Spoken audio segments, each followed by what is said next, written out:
Hi, and welcome to this webinar titled Towards a Better Understanding of Gender and Genocide, organized by the Center on Law and Social Transformation. This seminar is part of our series on transitional justice in Norway and beyond. In international interventions related to genocide, gender tend to be understood primarily as relating to women. When we think about gendered harms in these contexts, we often think about sexual violence where women are seen as bodies for reproduction and men as bodies for fighting. However, there is still a lot that we do not know about gender and genocide. For example, while the genocidal rape of women in the context of wars in former Yugoslavia has been frequently discussed and was recognized in the International Criminal Tribunal, the systematic rape and sexual abuse of men has not been widely addressed. Similarly, the International Criminal Tribunal for Rwanda, after the 1994 genocide, acknowledged the possibility of female victims for sexual violence, but simply avoided discussions of whether men could be victims of victims of genocide through these crimes. Why is this the case?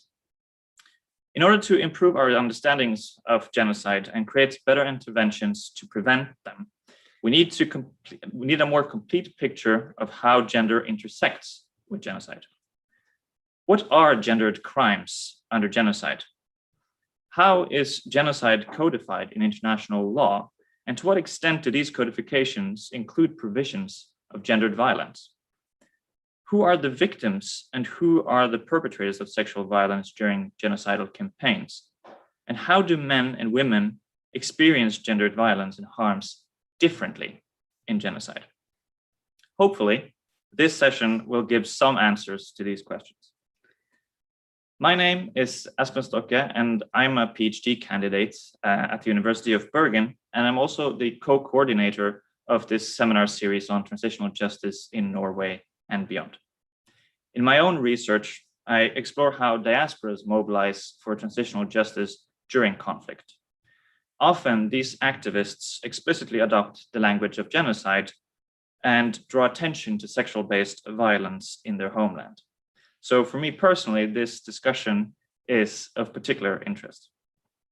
And what better way to do so than together with Anna Gopsill and Annabel Higgins, two experts who engages in this topic in their own research.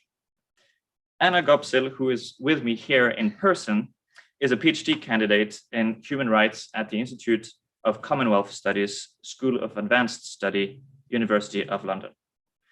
Her research focuses on masculinity and sexual violence. Specifically, she's interested in how male victims of sexual violence are understood and approached by international legal mechanisms after genocide.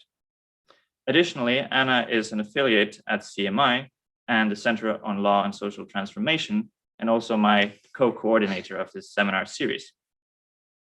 Annabel Higgins, who is with us virtually, is also a PhD candidate in human rights at the School of Advanced Study at the University of London. Her research focuses on understanding genocide, the Genocide Convention from a gendered perspective. She's especially interested in the development of the convention and understanding the role of women within the convention. And as a piece of practical information, if you follow us online, if you have any questions or comments you would like us to address, please use the chat function on Zoom and we will try to get to them as we move further with this event. So to hit it off, I would like to ask a first and very general question to you, Annabel. You, as I said, are familiar with international law and the ways in which genocide is being interpreted historically and how it is being used in a legal context today. So I was wondering, could you bring us or give us an historical background of genocide in international law? Sure, definitely. So I'll give kind of a brief overview of genocide. So genocide was a concept created by the Polish lawyer Raphael Lemkin and is a combination of two words, genos, group, and side, meaning to kill. It first came to prominence in Raphael Lemkin's book, Axis Rule, which was published in 1944. And his theory of genocide is, as he described in Axis Rule, is incredibly different to the one we now see in the Genocide Convention. And we can kind of go into that in a little bit more detail later on. But when Lemkin moved to America, he had some incredible advocacy to get the United Nations to consider a genocide convention. And whilst this is happening, we have to be mindful of the fact this happened in the shadow of the Holocaust. So his advocacy did have a lot of traction within the international legal community. The newly formed United Nations adopted the Genocide Convention the day before the UN Declaration on Human Rights. So this was the 9th of December 1948, which kind of speaks to the wealth of advocacy and work that Lemkin put into this. The Genocide Convention entered into force in 1951, and interestingly, within the Genocide Convention, it does note that it is in relation to crimes of genocide committed in both peace and wartime. And I'm not going to read out the convention now, but I think if we want to, we can go back and look at Article 2, which does give an exhaustive list of acts in relation to genocide. So since 1951, it's been a really important tool as states are legally obliged to prevent and prosecute crimes of genocide. And it's been a really useful advocacy tool for groups to consolidate their work around. And in the conflicts, as you mentioned, in Rwanda and the former Yugoslavia, as a result of those, the international community set up the International Criminal Tribunal for Rwanda and one for the former Yugoslavia. And the International Criminal Tribunal for Rwanda, or the ICTR, was the first trial to find someone guilty of genocide. And this is in the Akiesu case, Jean Paul Akiesu was a mayor of a town in Rwanda, and he engaged in and oversaw acts of genocide in the town. And also, we can talk about this later. I don't want to touch too much on this, but he was also the first person to be found guilty of rape as a tool of genocide as well. So then, sort of briefly, the creation of the International Criminal Court and its operations beginning in 2002 prosecutes individuals, and it absorbed the Genocide Convention word for word into the Rome Statute, along with crimes against humanity and war crimes. And sort of to bring this up to date, currently there is only one case of genocide referred to the ICC, and that is of Omar al-Bashir for the incidents in Darfur since 2002.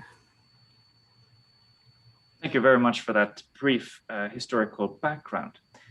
I'd like to turn to you, Anna. So I'm obviously familiar with your project and your research, and you bring important insight into the way that we should understand gendered dimensions of genocide.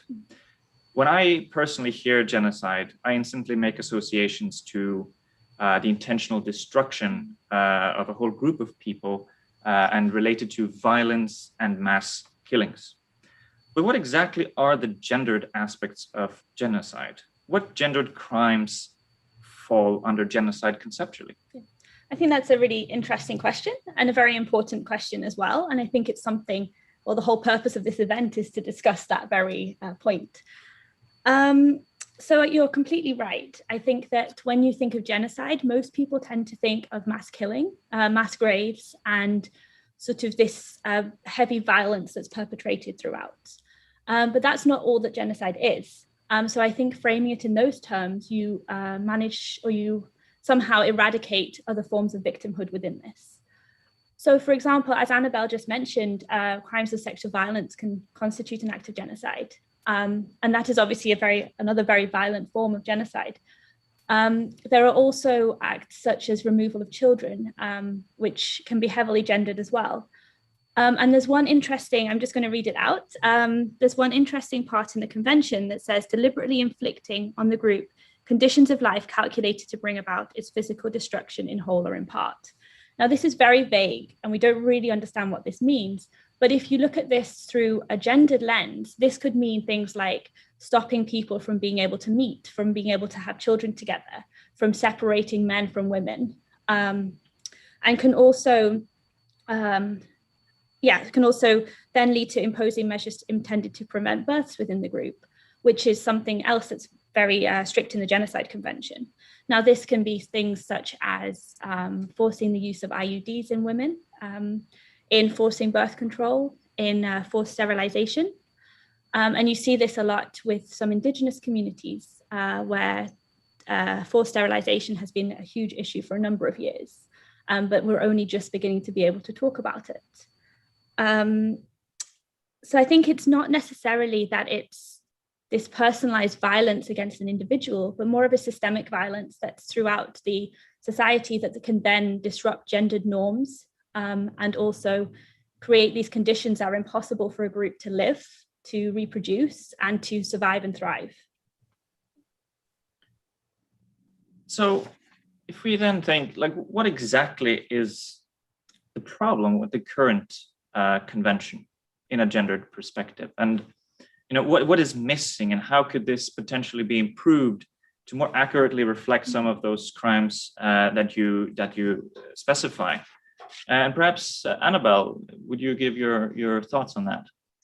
Certainly. So my research sort of centers on the historical examination of the Genocide Convention, and what we can sort of learn from the creation of the Genocide Convention is that, or international law in generally, is that women have been underrepresented, certainly within international law, but also these conventions are created mostly by men without a view to the nuances experienced by women, or by people of different genders or of no genders. And I think this is really stark when you look at examples of the incredible historical tribunals after the Second World War, most notably in the Nuremberg trials, where instances of sexual violence and gendered harms were incredible. They were, written down, and they were given the platform which they deserve. And when it came to prosecutions, they decided to pass over these instances, quite literally saying, we will move on from this, to spare the court the horrors of reciting what sexual violence happened within the Second World War. So I think this is, when you look at what issues there are with the convention, you're dealing with a very a convention which was written at a certain time and is not particularly may struggle to be applicable to current contexts. So in a way, you would consider the convention outdated and need for some kind of refreshment or update, if you will. Do you agree with this assessment, Anna? I definitely do. I think it's, as you say, it's a product of its time. And I think, interestingly, in the conversations that we're having at the moment, gender is not mentioned in the convention at all. So there's no recognition of men, women, any other forms of gender identity. So there's no recognition of different kinds of harms that affect men and women or other genders. And then I find this particularly interesting for my own work, because even without this mention of gender, when you talk about the convention, people tend to think of genocide as something that men are victims of, as you talked about in your introduction. Men are usually seen as victims of massacres, whereas women are usually seen as victims of genocidal rape or mass sexual violence. And this is a very interesting dichotomy, given that this is not mentioned in the convention at all. That's very interesting. And to pick up on that, given perhaps this limitation of the view as women as bodies for reproduction and men as bodies for fighting, how do these perceptions intersect with this typical dichotomy of victim and perpetrator in genocide and conflict studies? And perhaps you can begin with Anna on that. So I think what we see a lot within conflict studies broadly, there has been some pretty significant shifts in this recently, but historically what we've seen is that women are often framed as the passive victim of crimes, and men are framed as the active perpetrator. So you're already sort of putting these two categories into different boxes.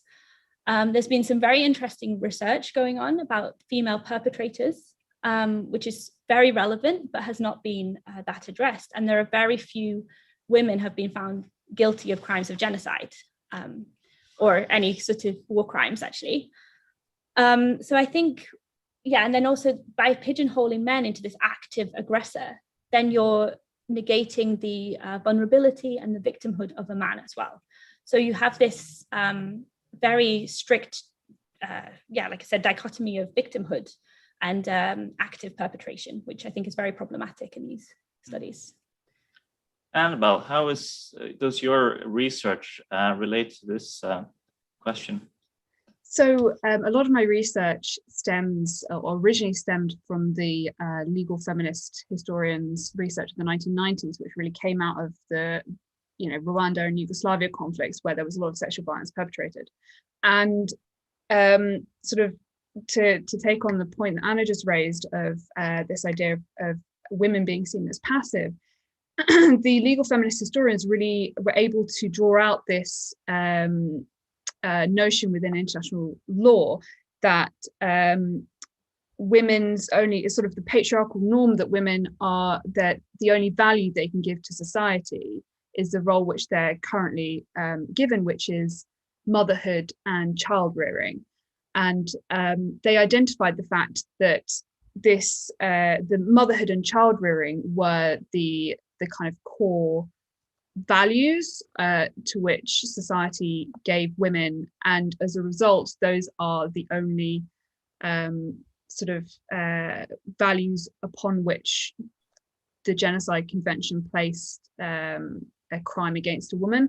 So when you look at sexual violence or crimes against women, gender-based crimes, they are a majority on sexual violence and crimes against a woman's reproductive abilities.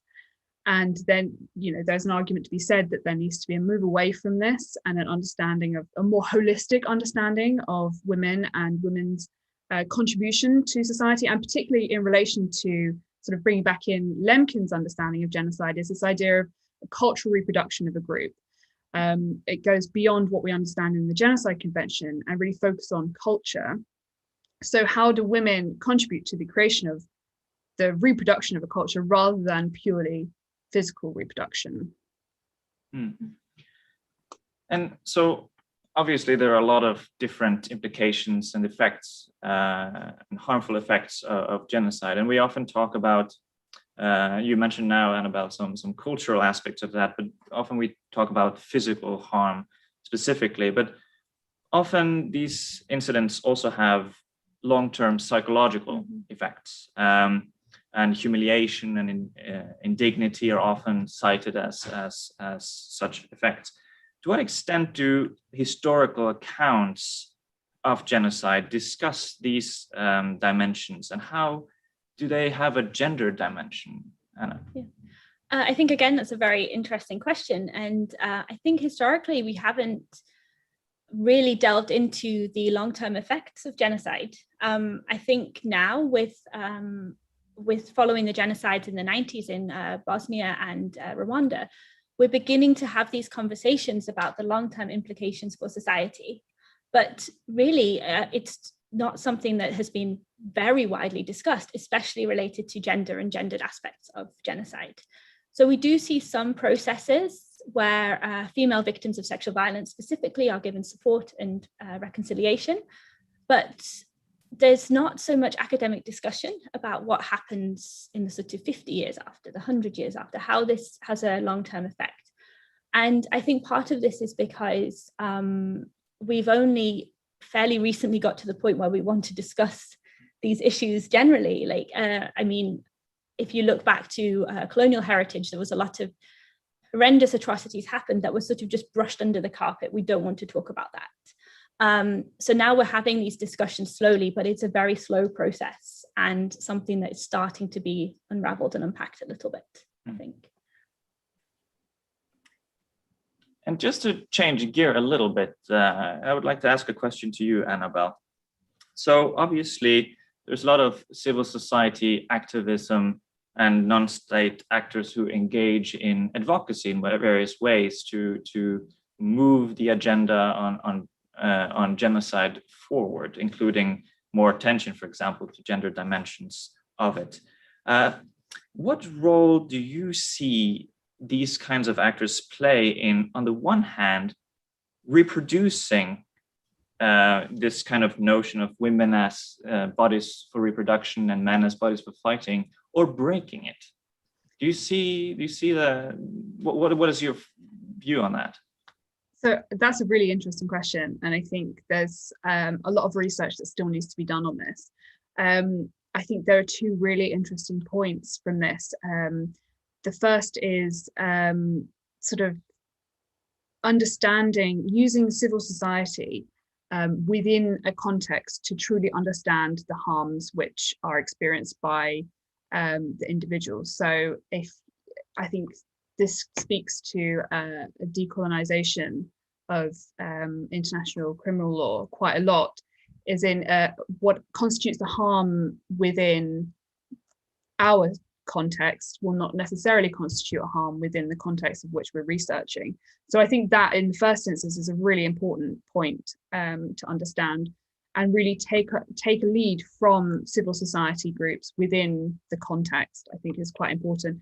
And secondly, I think my research centres on the UK, a lot of this discourse around gendered harms, just the broad notion, has come out from the UK aid machinery and the research being done on women and girls and empowerment of women and girls, to really understand what gendered harms means and how we can help sort of mitigate those gendered harms. And the development of this has really stemmed from an examination of the disproportionate experiences or the status of women and the pre-existing disadvantages experienced by women within certain contexts, and the credit really must be given to civil society and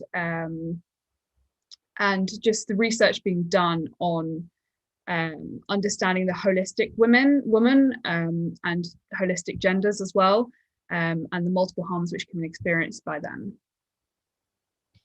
And Anna, your research focuses on two particular cases. Yeah. It focuses on Rwanda and the former Yugoslavia. And do you see this, local activism sort of advancing this agenda, or perhaps standing in the way of sort of nuancing gender dimensions? I think that's another very interesting question. So I'm much more familiar with the case of Bosnia, so I can speak a little bit to that. We see so there's been a lot of movements to raise awareness of female victims of sexual violence, because it was such a widespread problem in the former Yugoslavia. And there were, we will never know how many women were raped, but there's an estimated 20 to 50,000 women were systematically raped over the course of conflict in that country. So this is a huge issue, and has understandably had a lot of awareness raising.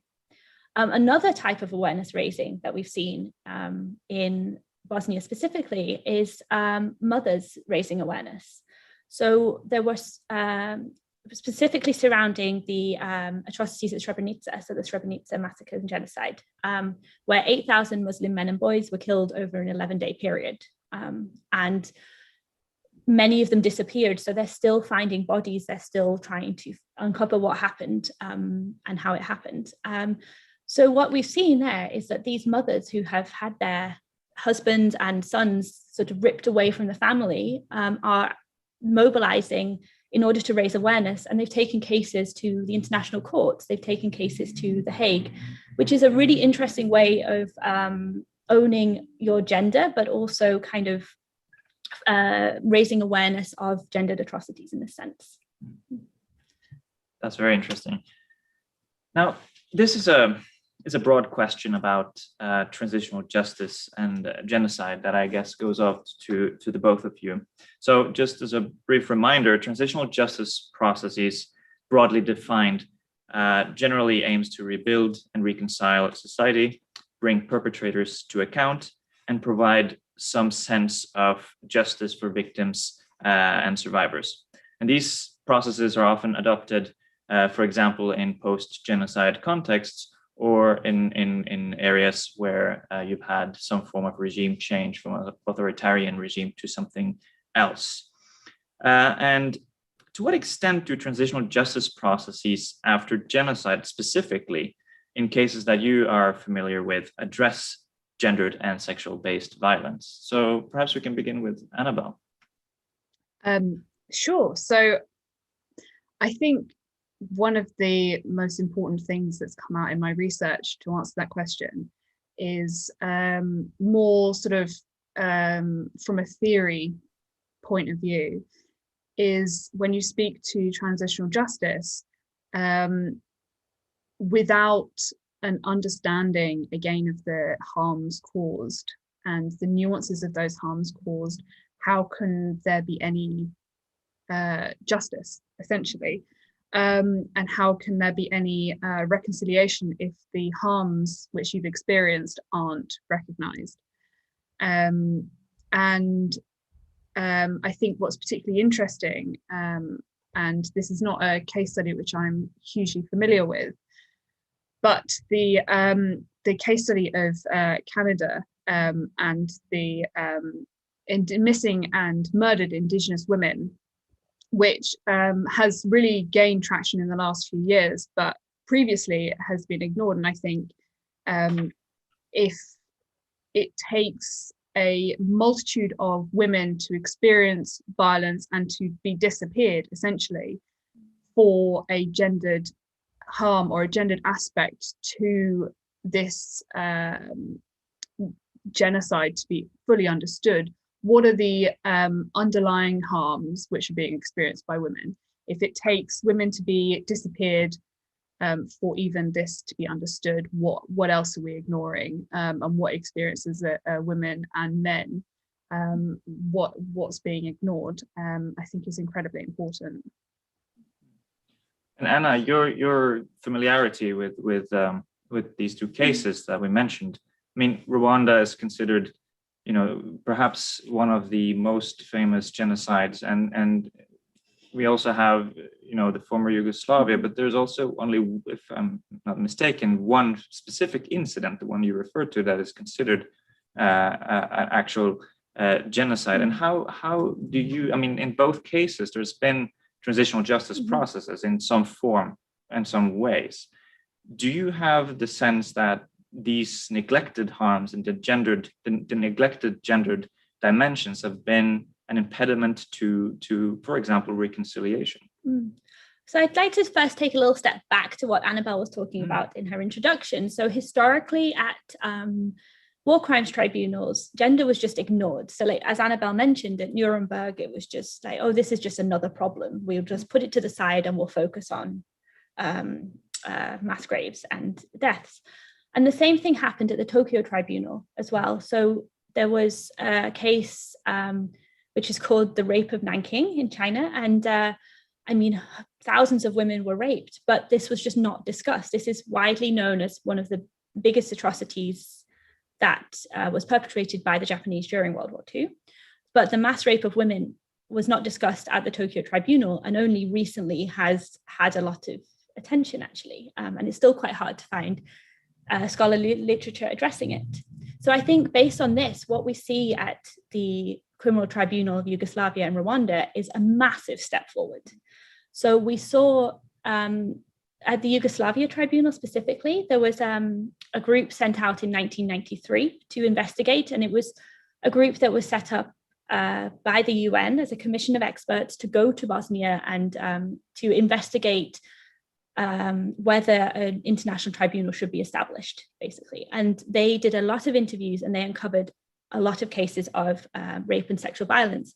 So in some ways, this was kind of the first step for the tribunal. So the tribunal entered with this acknowledgement that rape and sexual violence was an integral part of this conflict and should be addressed seriously and should be addressed from the outset. And then the Rwanda tribunal followed and also had the same sort of approach to rape and sexual violence. But interestingly, what we see here is that while female victims of sexual violence are widely addressed in these two tribunals, male victims of sexual violence are not at all, really. I mean, there are some cases, but it's not really explicitly discussed as sexual violence or an act of genocide. And so I think that's, I don't know if that answers your question, but I think historically we've seen a massive progress and a massive step forward, and there's a lot more awareness, but there is still a lot to be done.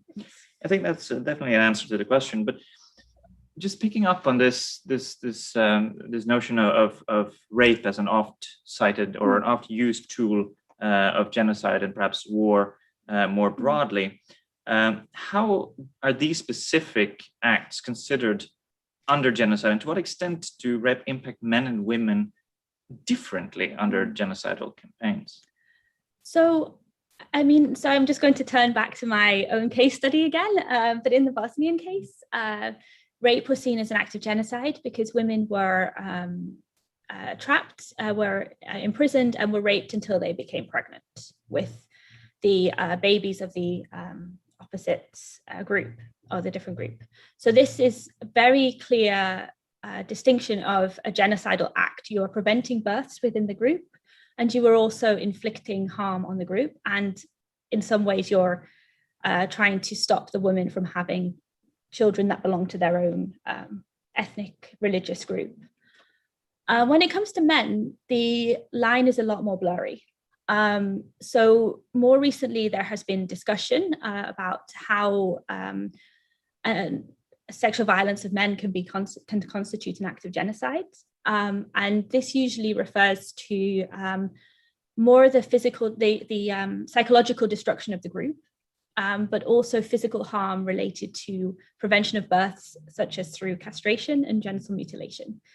So there's a very different approach to sexual violence as an act of genocide, and it's something I'm trying to uncover in my own work. So stay tuned. But it's a very muddy area, I think. We have a lot more to learn about this, quite evidently. So here in this session, we're dealing with this specific intersection of gender and genocide, obviously. And there are a number of other aspects that also intersects with gender and genocide. So, for example, race, ethnicity, religion, social class, age, and so on and so forth. To what extent do you see these links, Annabel? How would you, I mean, I think they're incredibly important. And again, I think this sort of speaks to the importance of decolonizing our research. If we don't understand the context of which we're researching and how the relationships between individuals are created and are sustained and ultimately are broken, then we can't understand the impacts of a genocidal act. Within the sort of discipline of sociology, there's been some really interesting research by Claudia Card, who did some sort of very important research on the social bonds between individuals of a group and how they are reproduced and how they break. And if we don't understand the intersectionality of a situation, ultimately, how do we understand the harms? Yeah. Anna? I'd like to add something on that here. I completely agree with what you're saying. And turning back to the convention, they mention in the Genocide Convention that the genocide means any act, the following acts committed with intent to destroy a national, ethnic, racial, or religious group. So the gender groups are completely excluded and social groups are completely excluded. And this is partly because of the politics at the time in which the convention was written. But I think there's massive gaps here. And that's something that's really important, and doesn't recognize the realities of the society the global society really, and the society that we live in. So yeah, I think that, again, this is super important to recognize. And I completely agree with what Annabel's saying about the need for a thorough decolonization approach to genocide. Yeah. There are also another dimension, if you will, of intersectionality, namely how, we were talking about genocide, but how do these, intersect, this particular form of crime, if you will, intersect with other core international crimes, such as, for example, crimes against humanity, war crimes, and torture? And Anna, do you want to start? Yeah, sure. So genocide is very, very hard to prove. It's something that you need to have provable intent to destroy a group, which, I mean, that doesn't happen very often. You have some cases where you can prove it through documents, but it's very rare that it's obvious that they want to destroy, or someone wants to destroy a whole group, or in whole or in part. So what sometimes happens is that the genocide conviction doesn't go through, but then they may be convicted of a slightly lesser but still extremely grave crime of crimes against humanity, or torture, or another form of crime instead. And I don't know if Annabel has something to add here as well. Yeah, just really briefly, to pick up what you said, within discussions beyond academia, I think genocide is used as a almost like a scalable issue. So things are on a genocidal scale. It's a genocidal massacre without an appreciation of what genocide is. And I think it is it's very easy to accuse a horrific situation and something which could potentially be against international law as genocide.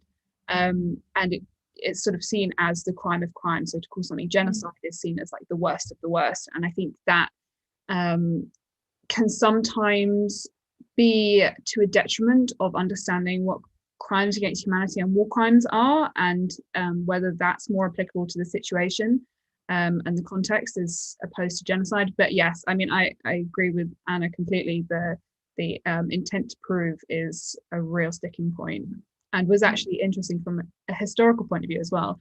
Was an issue that Lemkin had real issue with when the Genocide Convention was being discussed at the United Nations. He had kind of foresaw this as an issue. And just as a reminder to our audience, please feel free to ask us questions or come with comments, and we will try to address them here in the discussion. So in recent years, it's not been uncommon to see established, more or less established democracies actively engage with their own history of violence committed against, for example, minorities such as indigenous people, or also to address colonial legacies, as you have both been touching upon. So, for example, in Norway, we have an ongoing truth commission for that purpose. And as is also well known, and as Annabel mentioned, Canada also had a truth commission running between 2008 and 2015. Yet, what are the thresholds for consolidated democracies and self-branded champions of human rights internationally, if you will, to view their own histories through this particular lens of genocide? And if at all, where does gendered perspectives fit into this history? So Annabel, would you like to hit off with that? Yeah, so I was doing some research actually last week, so this is incredibly relevant, into the preparatory papers of the Genocide Convention. And throughout these discussions, it was very, states represented from the US and France were saying there's this very clear distinction between civilized nations and uncivilized nations, where civilized nations, genocide would never happen.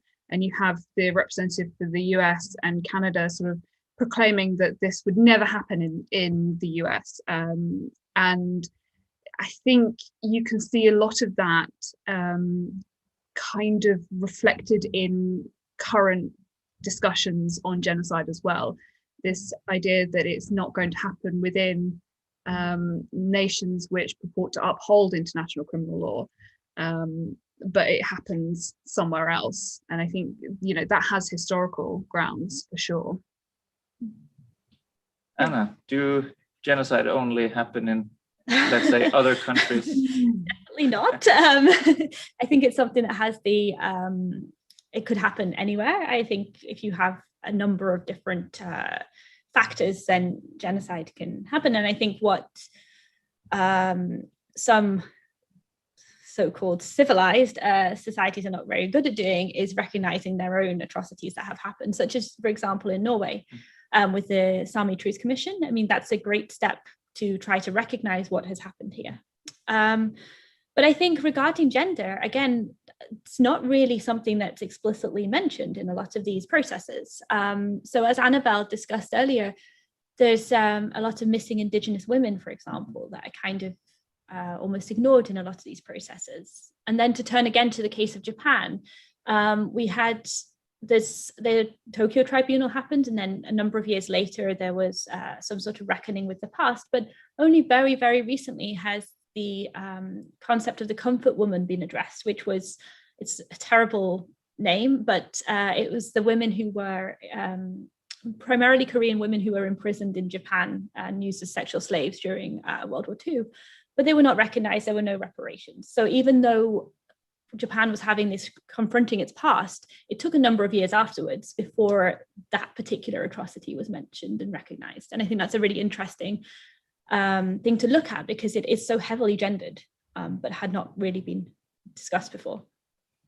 So judging from the discussion so far, what I can tell is that, I mean, obviously there has been some momentous steps in terms of recognizing gender dimensions of conflict and of genocide particularly, but there's still a long way to go. And in 2018, Nadia, Murad, and Dennis Mcgregor were awarded the Nobel Peace Prize, namely for their work to address sexual violence and the ways that it is used as a weapon of war. So, but maybe this is too soon to say anything about the implications of this Peace Prize, given that it's only, 3 years since. But do you think this has produced, I'll start with you, Anna, or will produce any noticeable shift in terms of, for example, holistically approaching these forms of harms under genocide? Yeah, I think that's a really interesting question again. I think we can see this in terms of, there's a concept called a hype and a loop, where something happens, awareness is raised, and then awareness kind of drops off, and then something else happens and awareness is raised. So during the 1990s, we had a lot of awareness on sexual and gender-based violence in conflict because of the conflicts in the former Yugoslavia and Rwanda primarily, and then the work of the international criminal tribunals afterwards. And then attention kind of dropped off somehow. And then in 2014, there was Angelina Jolie traveled to Bosnia and made a documentary and had a sort of awareness raising campaign in the British Parliament with William Hague on sexual and gender-based violence. And then again, there was this massive attention to that issue. And then again, it dropped off again. And then with the awarding of the Peace Prize in 2018, we have this attention again on sexual and gender-based violence. But still, that was kind of a short-term attention. And it's still in the news, but it's not explicitly discussed. So I think it's interesting to see history generally in terms of these kinds of attention-raising topics that kind of come up and drop down. And I think it's too early to say what the sort of long-term implications of this are, but I can speak that the awarding of the prize to these two recipients did raise a lot of awareness, and specifically raised a lot of awareness of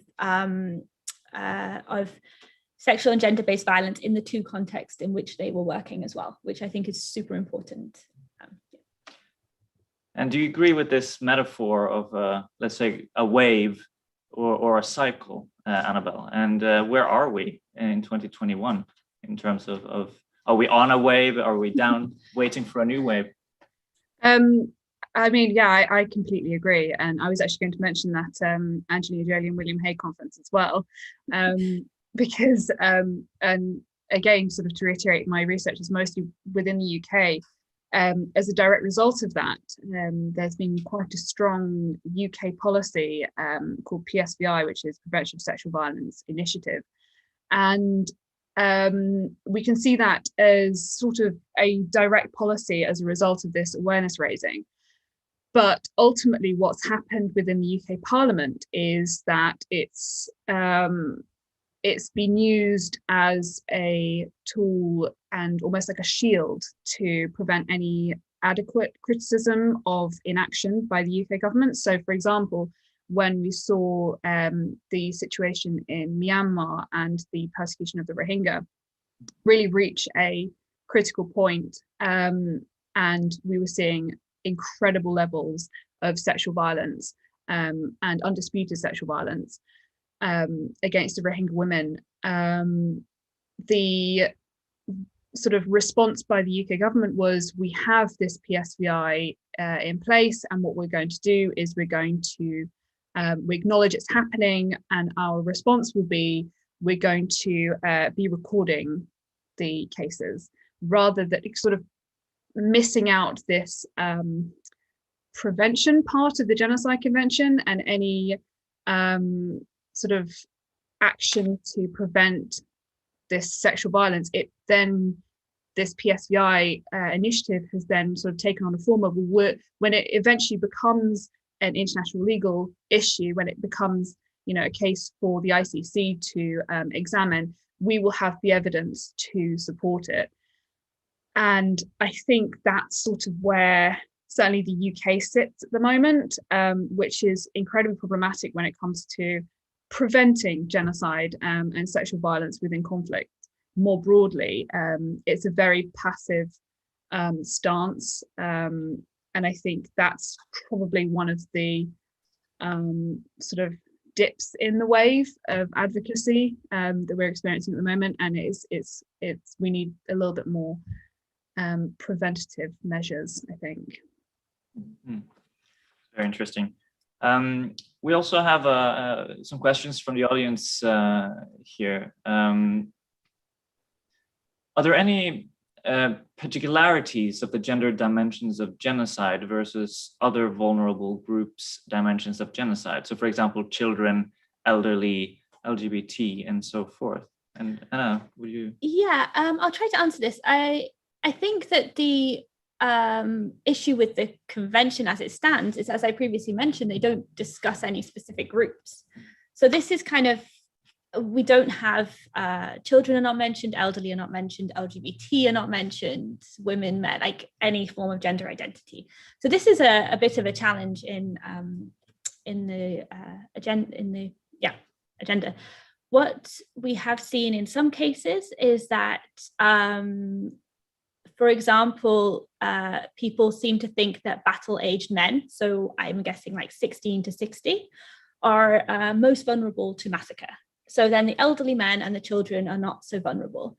But in genocide, it's a cross-cutting issue. So it affects all of society, and anyone is vulnerable if you are part of the group that the perpetrators are trying to harm, basically. Yeah, I don't know if that answered the question from the audience, but. And I have a question that's perhaps more tailored to you, Annabel. So you spoke about the construction of the concept of genocide by Lemkin in 1944.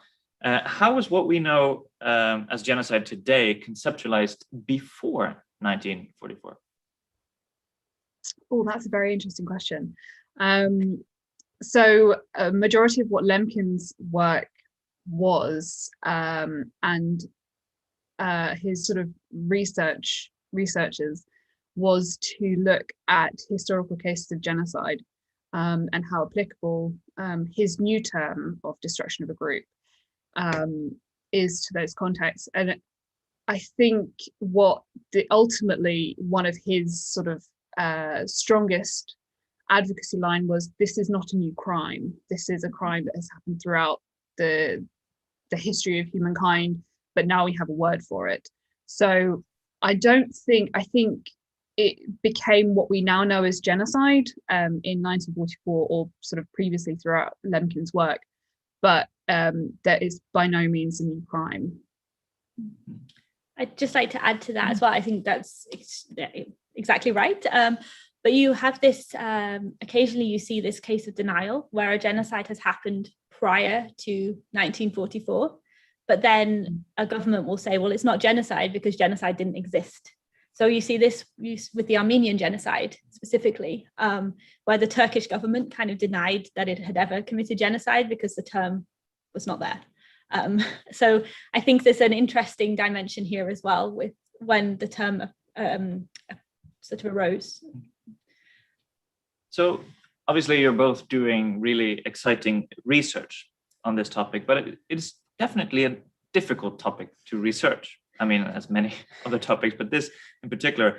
And to bring it back, so it seems reasonable to assume that the perception of women as bodies for reproduction and men as bodies for fighting also affect the threshold, for example, for victims and survivors to, for example, openly admit to the atrocities that they've been subject to. So how does this conundrum affect your or our ability to research this phenomena? Yeah. So Anna, do you want to start? Yeah, I think it's a huge issue. So in my own work, which focuses on, as Espen mentioned, male victims of sexual violence, there's not that much data. There's not much information. And sometimes when a man does come forward as a victim, they're categorized as a victim of another form of atrocity, which, such as torture or a crime against humanity, or are kind of swept into this other framing of the act. So I think that without this specific gendered lens, we can't fully understand genocide. We can't fully understand what happens and how it happens and the effects that it has on society. But for our own research, I mean, I think the lack of information available makes it extremely difficult to do good qualitative research. But there is a lot of great research out there. And it's just a case of trying to delve into, I think Annabel's doing a lot of delving into archives, and I'm trying to look through court documentation to find references to it as well. So it takes a lot of time, but it's worth it, I think. Yeah. So Annabel, how do we overcome these quite evident issues and challenges of doing research on the topic? Ooh. I think that could be a thesis in itself. I think